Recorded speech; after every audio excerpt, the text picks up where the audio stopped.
एक अनगढ़ पत्थर को मूर्तिकार के हाथ में जब लगता है, मैंने अभी मेरे पास उदाहरण देने का समय तो नहीं रह गया है।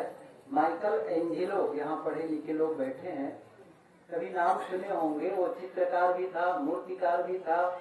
माइकल एंजेलो विश्व प्रसिद्ध वो मूर्तिकार। इटली में एक शहर है, वहाँ उनकी मूर्ति अभी भी लगी है। और कौन सा ईस्वी सन 1500 उस समय की डेविड की मूर्ति। और उस पत्थर को जब उसको कहा गया, उस मूर्ति के लिए वहाँ का जो सबसे धनी आदमी था, उन्होंने कहा कि एक मूर्ति बनानी है। तो 2 साल तक अब उसने पत्थर को ढूंढा कि कौन सा पत्थर है जो मूर्ति बनाने लायक है, देवी की मूर्ति बनाने लायक है। और एक दिन वो सड़क से जा रहा था, तो बिल्कुल किनारे धूल धूसरित घास उगी हुई, मिट्टी लगी हुई एक पत्थर दिखा। कई बार उसको देखे थे लेकिन गौर नहीं किए थे। अब की गौर किए, नजदीक जाकर के बहुत गौर से देखे उसको। और फिर उनको लगा कि इसमें वो मूर्ति बन सकती है। वो संगमरमर का पत्थर था, बड़ा था, शायद किसी मकान किसी काम से लाए थे और उसको काम लायक नहीं है ऐसा सोच करके उसको किनारे रखवा दिए थे। अब उस पत्थर को मजदूर करके अपने स्टूडियो तक ले गए वो, और 2 साल तक छीनी हथौड़ी से उसने आकार दिया डेविड का। उन्होंने क्या किया, आकार दिया पूरा। बहुत लंबा है वो, इतने फीट 16। आप मेरी बात नहीं, गूगल सर्च कर लेना, अभी भी ये चित्र देख सकते हैं। जब मैं इसको पढ़ा तो मैंने गूगल में देखा कहाँ है वो मूर्ति, कब का है, कैसे है, पूरा उसका डिटेल आ गया, चित्र भी आ गया, कोई भी देख सकता है। तो इतनी बड़ी मूर्ति है, पूरा बताए हैं, इतना लंबा डेविड की मूर्ति है और बिल्कुल नंग धड़ंग है बिल्कुल से। तो वो बड़ा अट्रैक्टिव है। वो बता रहा था मैं कि 2 साल तक उन्होंने खाका तैयार किया। अब उसके बाद उसने क्या किया, छीनी हथौड़ी को रख दिया। फिर उसके बाद में उसने घिसना शुरू किया, ग्राइंडर से, रेगमल से घिसना शुरू किया। कितने साल तक? 2 साल तक घिसा, 2 साल तक। और तब तक उस शहर में, फ्लोरेंस शहर में, एक दूर तक के लोगों में इटली में प्रसिद्धि हो गई थी कि माइकल एंजेलो किसी बड़े काम में लगे हैं वहां के धनी घरानों के लिए। तो ओपनिंग का समय आया, ये कहना कि ओपनिंग ना कह के अनावरण का दिन आया। एक चौराहे पर स्थापित करके उसको अनावरण करना था। हजारों की संख्या में लोग उपस्थित हो गए, हजारों की संख्या में। और वो 1501 ईस्वी सन 1501 की है, उसमें लिखा भी है सारी चीजें। तो जिस दिन उसका अनावरण हुआ ना, और जब अनावरण हुआ तो बहुत सारी महिलाएं और पुरुष उसको देख करके चीखने लगे, चिल्लाने लगे, रोने तक लगे। अद्भुत। तो कैसे कि इतनी सुंदर मूर्ति इससे पहले कभी नहीं बनेगी, और शायद उतनी अच्छी मूर्ति अभी तक। और उनको उस सदी का सबसे श्रेष्ठ मूर्तिकार के रूप में मान लिया गया, और सचमुच वो अद्भुत थे। पूछा गया उनसे कि इतनी सुंदर मूर्ति आप कैसे बना पाए? उन्होंने क्या कहा, मैं जब उस पत्थर को देखा, उसी समय उस पत्थर में मैंने डेविड को देख लिया था, डेविड की मूर्ति को। और उसके बाद तो बस इतना ही करना था, जो उस डेविड की मूर्ति को ढके हुए अंश थे ना पत्थर के, उसको मैंने निकाल दिया, उसको मैंने छीन के हटा दिया। ये संदेश क्या बता रहा है? हम सबके भीतर भी परमात्मा है, हम सबके भीतर भी शांति है, हम सबके भीतर भी मोक्ष है। मैं ये पूछूं आपसे, क्या आप यहाँ बैठे हैं और आपसे अलग कोई परमात्मा से उठा करके लाके बीच में डालो इसमें, ऐसा तो नहीं बोल देना। या आप यहाँ बैठे हैं और कहीं शांति रखी है जिसको उठा करके यहाँ पर डाल दो, या किसी पानी की तरह या ड्रिंक्स की तरह उसको पी जाओ, नहीं है। न सुख है। अब कहोगे मोक्ष कहीं बाहर है, मोक्ष भी बाहर नहीं है। कहाँ है वो? सबके भीतर में। साहब की पंक्ति याद करो, जो तू चाहे मुझको छाड़ सकल की आश, मुझ ही ऐसा होए रहो सब सुख तेरे गुरु।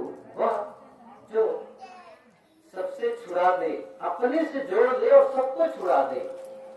और सदगुरु वह जो सबसे भी छुड़ाए, अपने से भी छुड़ाए और खुद से खुद को जोड़ दे।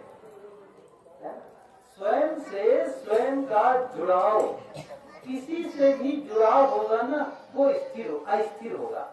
आप देखो, ऐसा कोई संबंध है जो संबंध होने के बाद वियोग ना हुआ हो? एक उदाहरण बता दो।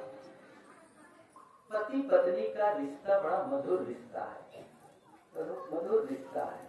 संबंध होते हैं, एक समय आता है दोनों का संबंध हुआ, और एक दिन आता है कि संबंध का वियोग, दो में से एक पहले चले जाते हैं। कवि साहब ने भजन में बताया है कि भोरी तिरिया रोवन लागे बिछड़ गई मेरी जोड़ी। जैसे कोई स्त्री की पति का शरीर छूट गया होगा, मर गया होगा, वो बैठ करके रो रही थी। और क्या रो रही थी? भोरी तिरिया रोवन लागे, क्या रोवन लागे? बिछड़ गई मेरी जोड़ी, मेरी जोड़ी बिछड़ गई। तो कबीर साहब जी पहुंच गए रास्ते से। उन्होंने क्या कहा? कहां कबीर सुनो संतो जिन जोड़ी तिन तोड़ी। यदि तुम्हें इस टूटने का, बिछुड़ने का वियोग में रो रही हो तो जोड़े ही क्यों? क्या जिस दिन जोड़े उस दिन याद नहीं था? इतनी बड़ी बात साहब कहते हैं कि आज में ही अंत को देख लो, आज में ही अंत को देख लो। अंत क्या होने वाला? जैसे ये सभा इस सभा में अलग अलग गांव और परिवार से लोग आ गए और एक सभा का रूप अभी इकट्ठे हो गए। अभी सभा तो सच है, लेकिन क्या होगा? धीरे धीरे धीरे यह बिखर जाएगी। ऐसे ही कोई भी संबंध तो यदि परमात्मा से जुड़े तो परमात्मा से वियोग हो जाएगा। मोक्ष कहीं अलग है, वहां से जुड़े उससे भी अलगाव हो जाएगा। शांति कहीं अलग है और शांति आप कहीं गए और शांति मिल गई तो वो किसी परिस्थिति जन्य शांति, वो बहुत देर तक नहीं टिकती है। ये क्या होगा? निज स्थिति, स्व स्थिति, स्वयं की स्थिति और स्वयं के बिना कारण के शांति का अनुभव हो। किसे दोहरा रहा हूँ? आपके सुख में, आपकी शांति में, आपके आनंद में किसी दूसरे कारण कारण न हो, बिना कारण के हो। मतलब कोई हो, जैसे नया कपड़ा मिल गया बड़ा खुश, नई गाड़ी आ गई बहुत खुश, नया मकान मिल गया बड़ा खुश। अच्छी बात है, कोई गलत नहीं है ये, लेकिन मकान पुराना होगा, गाड़ी पुरानी होगी, सबको अनुभव है। शुरू में गाड़ी लेके लाते हैं, खास करके मोटरसाइकिल के लिए, कार के लिए भी। तो गाड़ी जैसे बाहर से चला के लाए, पहले गाड़ी की सफाई होती है, पहले गाड़ी की सफाई, बाद में कपड़े की उतराई, जो नहीं उतराई, पहले गाड़ी साफ होना चाहिए। अच्छा, कितने दिन तक चलता है, कितने वर्ष तक चलता है? गाड़ी 1 साल 2 साल पुरानी हो गई, 4 साल पुरानी हो गई, तब मिट्टी भी लगी है तो धुलाई नहीं हो पाती, पुरानी हो गई ना, पुरानी हो गई। ऐसे ही चाहे वो वर वधू का संबंध हो, वो आपस का स्नेह, वो आपस का लगाव ऐसे बना रहेगा। बात तो सही है, वो आकर्षण प्रारंभ है, स्वाभाविक है। शरीर में परिवर्तन आएगा, विचारों अपने काम में भी लगना है। अब शुरू में बैठ करके कभी मिले, 1 घंटा 2 घंटा बात किए, अब वो बातें सब समय तो रहने वाली नहीं है, विचारों की भिन्नता आएगी, परिवार में समस्या आएगी, तो धीरे धीरे धीरे धीरे वो आकर्षण पहले वाला कम होता चला जाएगा। और खास करके जब बच्चे आ जाएंगे तब तो माँ का मन बच्चे की ओर भी देना पड़ेगा। अब ये सोचे, अभी सूरत की बात है, कई साल पहले की बात है, कई सालों से उसके बच्चे नहीं हो रहे थे, बहुत आके रोती थी, काहे का झंझट में पड़ती हो साहब, आपको क्या पता है, मुझे परिवार के लोग कितना कहते हैं। मैंने कहा बात तो सही है, लेकिन क्या जबरदस्ती कोई कर सकता है, कहाँ से जाएंगे, प्रकृति से संभव होगा वो हो जाएगा, हाँ चिकित्सा कराते रहो। ऐसा संजोग बच्चा हो गया कई वर्षों के बाद, और जब हो गया तो कुछ दिनों के बाद आए, बाद में कहे साहब अब ये नाराज रहा करते हैं, क्यों नाराज होते हैं कि क्या ध्यान नहीं। मैंने कहा देखो यही गलत है, उसका ध्यान बटेगा नहीं बटेगा बच्चे की तरफ, और वो पहले वाला जो ध्यान है, पहले वाली जो सेवा सत्कार है वो तो नहीं हो पाएगा। तो एक प्रकार से वो जो आरंभ का आकर्षण था धीरे धीरे कम हो जाएगा, और इसको स्वीकारना भी चाहिए, बहुत इस बात को लेकर के परेशान नहीं होना चाहिए। ठीक है भाई, ठीक है, यद्यपि आपस के प्रेम को बढ़ाने के लिए ये सब नहीं होना चाहिए, मतलब बाहरी कोई कारण नहीं है, उसके बावजूद भी आप अपने प्रेम के प्रवाह को, प्रेम की धारा को बहा सकते हैं।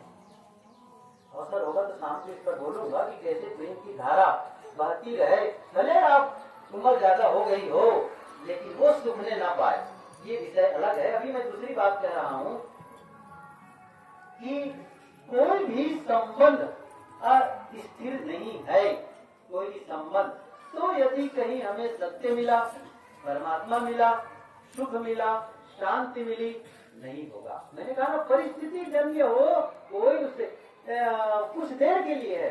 कई बार संस्मरण सुनाया, सूरत की घटना है आश्रम में, कई साल पहले जब गुरुदेव जी का भी शरीर रहा तब की बात है।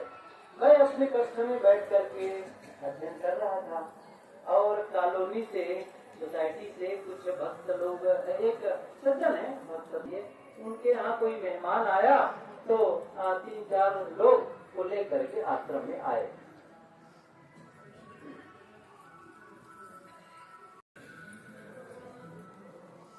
तो जैसे मैं तो ऊपर फर्स्ट मंजिल में सब रहते ही हैं, तो वहाँ बैठ करके थोड़ा ठंडी का मौसम था, कुर्सी लेके पुस्तक पढ़ रहा था बैठ करके।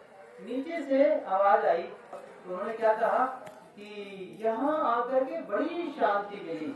आश्रम की स्थिति ऐसी है, शहर से अलग, गांव से है तो सही, लेकिन गांव से भी थोड़ा हटके, जहाँ पर चारों तरफ आम का बाग है, पीछे खेती है और बिल्कुल हरियाली का सिचुएशन, और बहुत कम लोग वहाँ आते हैं, ट्रैफिक आवाज भी नहीं होती है, तो बड़े थोड़ा सा माहौल कुछ ऐसा है।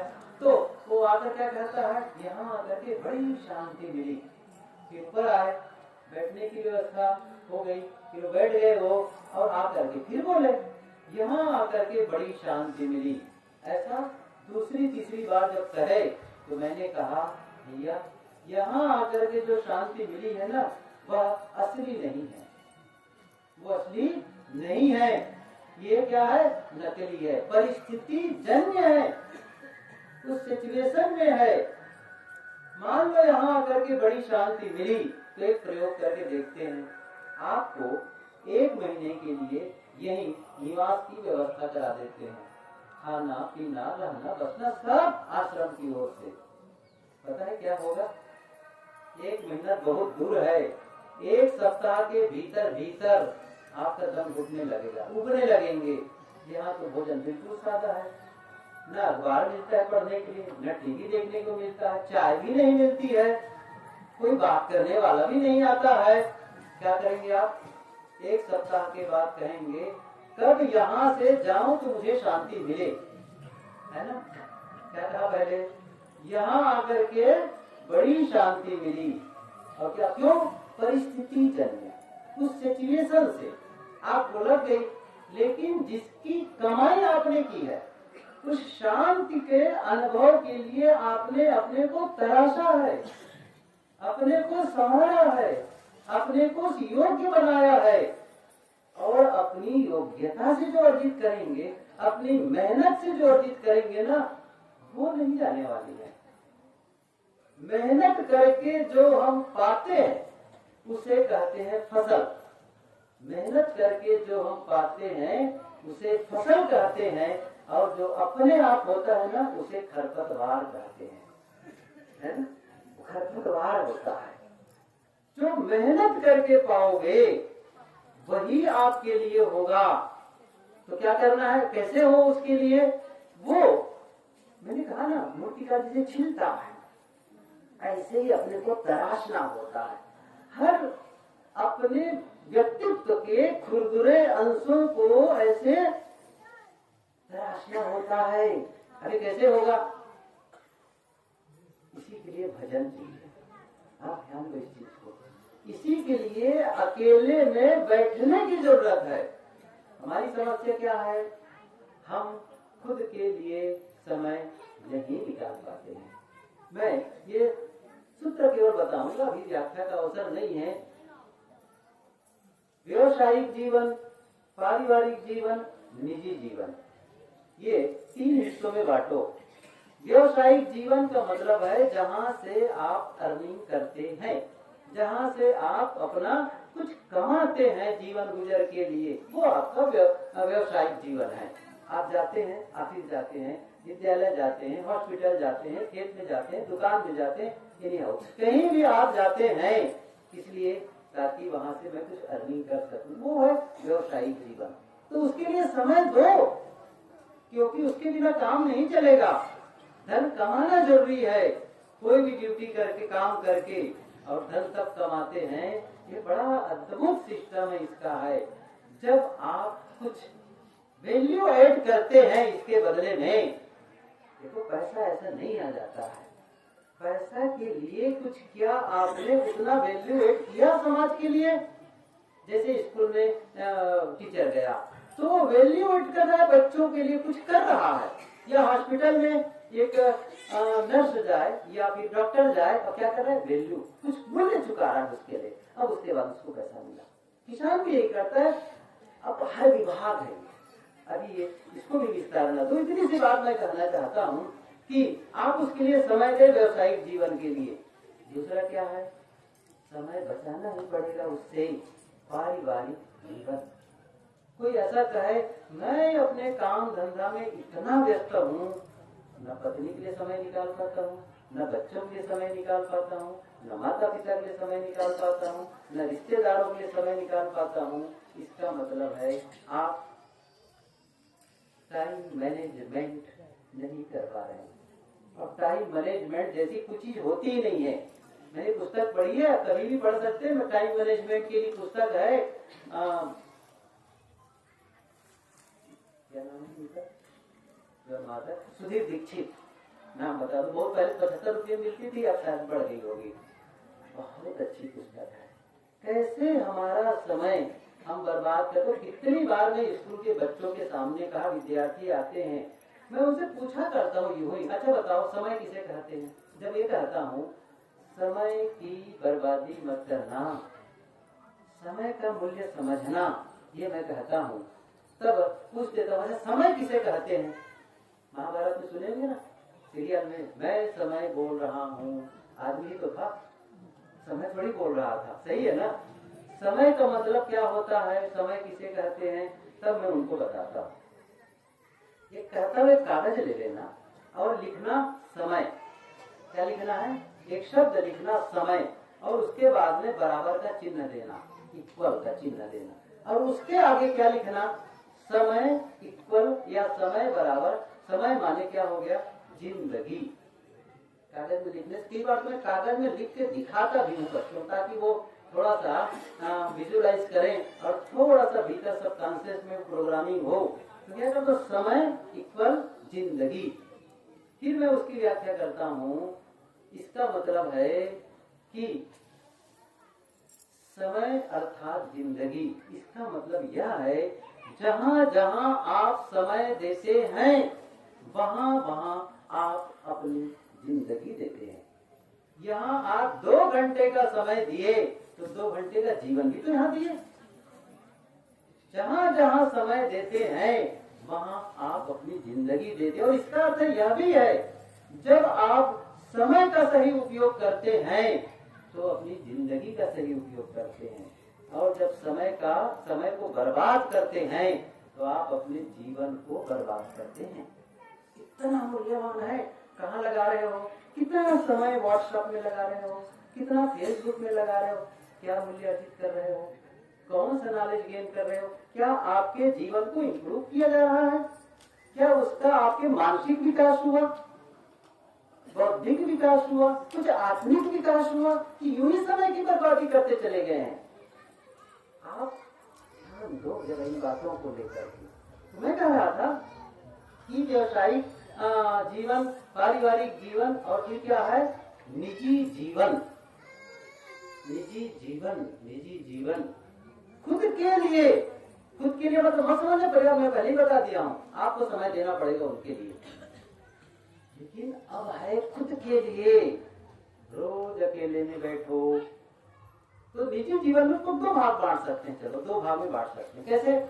तन और मन। कल जैसे मैंने कहा ना, स्वस्थ तन और प्रसन्न मन, तो दोनों के लिए अपने स्वास्थ्य के लिए थोड़ा समय निकाल लो। यदि जिनको शारीरिक परिश्रम का अवसर नहीं मिलता है तो थोड़ा कर लें, शरीर को मूवमेंट दे दें, कुछ एक्टिविटी कुछ कर लें, तो स्वास्थ्य के। और असली बात है माइंड सेट। अभी मैं धमतरी में एक पुस्तक खरीद के लिए आया हूँ, ठीक से पढ़ा भी नहीं, माइंड सेट। Mind set. कुछ लोग अमेरिका से आए थे, मेला में बैठे थे कि सुबह उठ लेते हैं, वॉकिंग में चले जाते हैं। मैंने कहा रोज मैं इतने किलोमीटर घूम के आ जाता हूँ सुबह से ही, बड़ी ठंडी लगती सुबह। फिर मैंने कहा माइंड सेट, ऐसे उसके समझ में आ रहा है माइंड सेट बिल्कुल सही है। सुबह कहीं आपको बस से जाना हो, किसी ट्रेन में पकड़ना हो या फ्लाइट से जाना हो, और रोज आप 7 बजे 8 बजे उठते हैं, लेकिन आपकी ट्रेन मान लो 7 बजे डिपार्चर है, तो क्या करेंगे आप? रात में ही प्रोग्रामिंग कर लेंगे, कल सुबह मुझे 4 बजे उठना है, अलार्म के पहले नींद खुल जाएगी। ऐसा हुआ नहीं हुआ है? सही है ना? क्यों हो गया है? आप माइंड सेट प्रोग्रामिंग कर दिए हैं। ऐसे ही तो करना है हम सबको, यही तो काम करना है। तो निजी जीवन का मतलब है उस मन को सुंदर बनाने के लिए, मन को तराशने के लिए। मैं मन को तराशने क्यों कर रहा हूं? क्योंकि मन की साधना जीवन की साधना है। यदि आप कोई कहे कि जीवन की साधना करो, कैसे करोगे बताओ? कभी सोचा गया है? जीवन की साधना यदि आप करेंगे तो मन की ही तो साधना करेंगे। मन में ही तो पूरे कचड़े हैं, मन में ही तो विकार है। पूछो क्रोध कहाँ है? हाथ में है, आंख में है, मुंह में है, कहाँ चिपका है क्रोध? द्वेष कहाँ है? नफरत कहाँ है? घृणा कहाँ है? ईर्ष्या कहाँ है? सारे मनोविकार कहाँ है? क्या कहेंगे? मन में। सही है ना? कहाँ है? मन में। शरीर में नहीं चिपका है वो।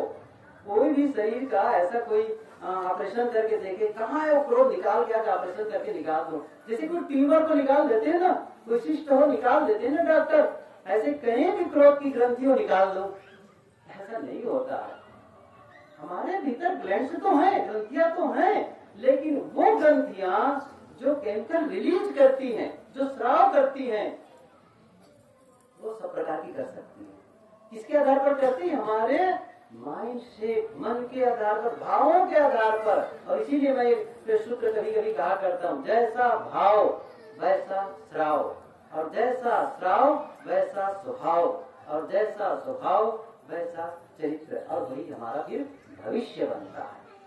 अर्थात जैसा भाव, इमोशंस क्या है, वैसे ही श्राव झरते हैं। अंदर में जो ग्रंथियां हैं वो क्या करते हैं? क्रोध वाला वो झरा तो आंखें लाल हो गई, दमदमाने लगा। क्या हो गया? एड्रिनल तो भय आ गया, बहुत सारी ग्रंथियां उसमें से केमिकल से रिलीज होते हैं।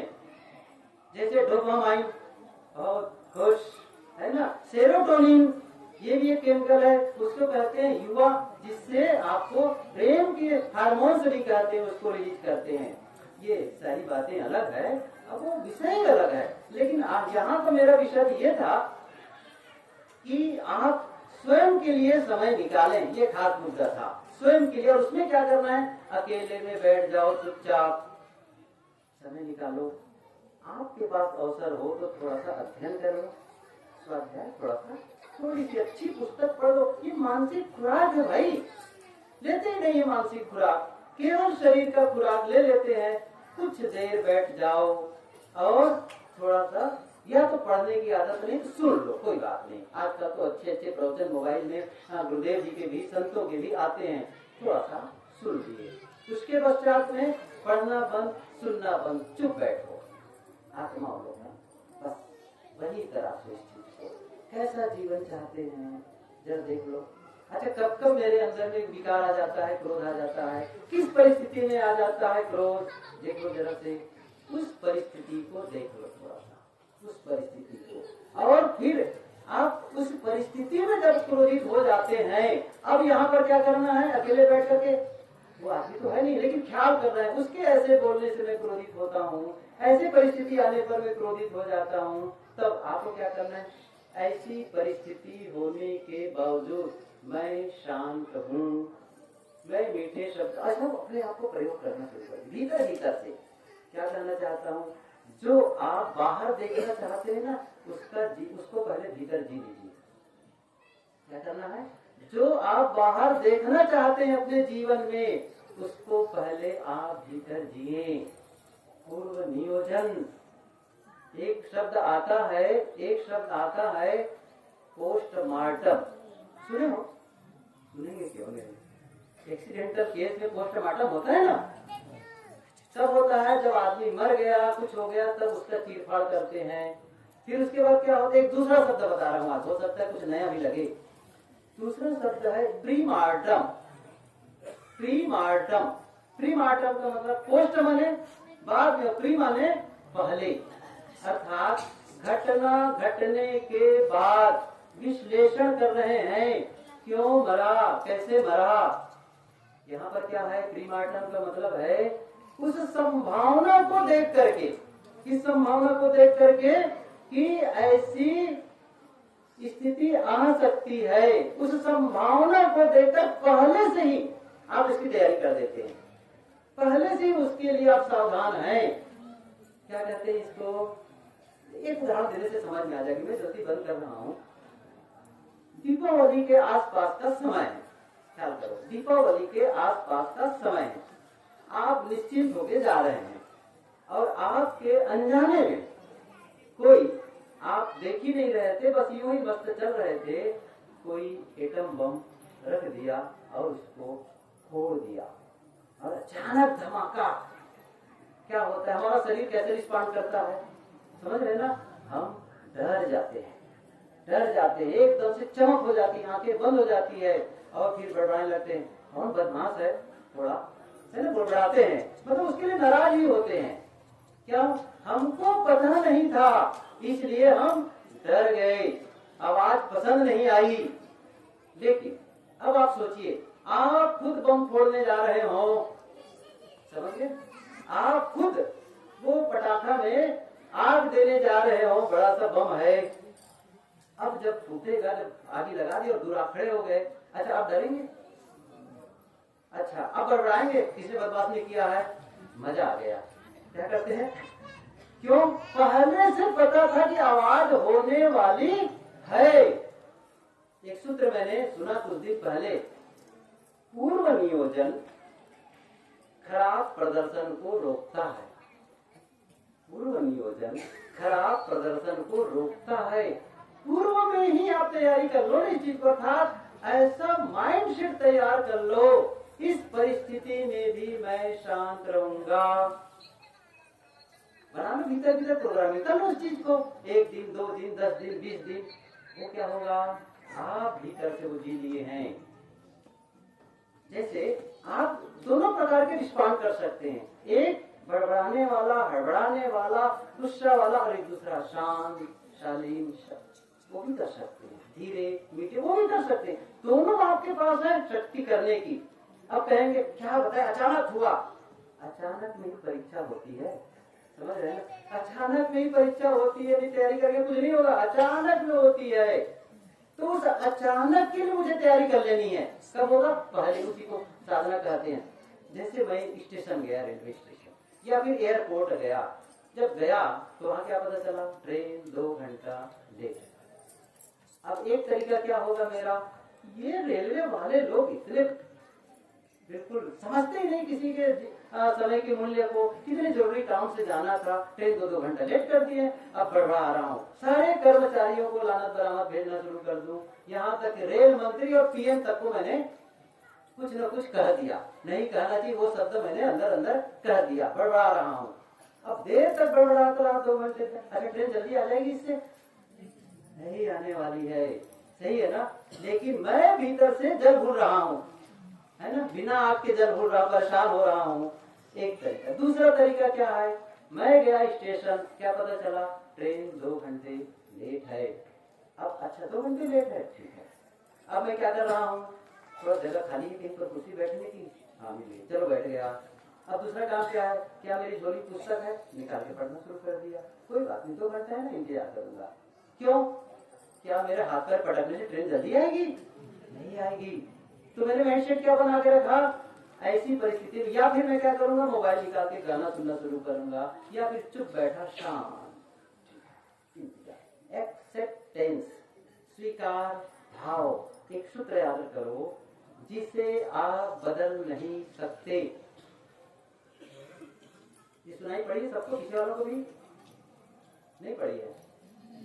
अच्छा अभी तक बिजली नहीं आई है ना? चलो ठीक है, धन्यवाद। जिसे आप बदल नहीं सकते, ये तीसरी बार कह रहा हूं, जिसे आप बदल नहीं सकते उसे आप स्वीकारना सीखें। बस बिजली का आना ना आना क्या हमारे बस में है? नहीं है। तो क्या करें? गाली दे बिजली वालों को? स्वीकार। जो संभव है कर लो, स्वीकार। और जो बदल सकते हैं उसके लिए मेहनत करो। हमारी समस्या क्या है? दूसरों को बदलने के लिए मेहनत करना चाहते हैं, करते भी हैं। ये आपके वश में नहीं है दूसरों को बदलना। क्या करना है? खुद को। तो जब आप अकेले में बैठे तो फिर आप भीतर से अपने आप को तराशें। अकेले में बैठ करके शांत होना, एकदम साइलेंट, चुपचाप। रोज ध्यान करो थोड़ी देर के लिए।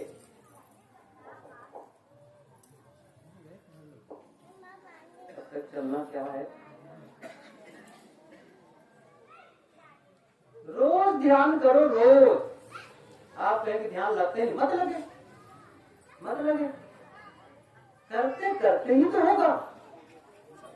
आप एक बात ध्यान रखिए, जिस काम को आज आप सरल मान रहे हैं ना, जो काम आज आपको सरल लग रहा है, आरंभ में वह कठिन था। गाड़ी ड्राइव करना अभी सरल है, प्रारंभ में कठिन था।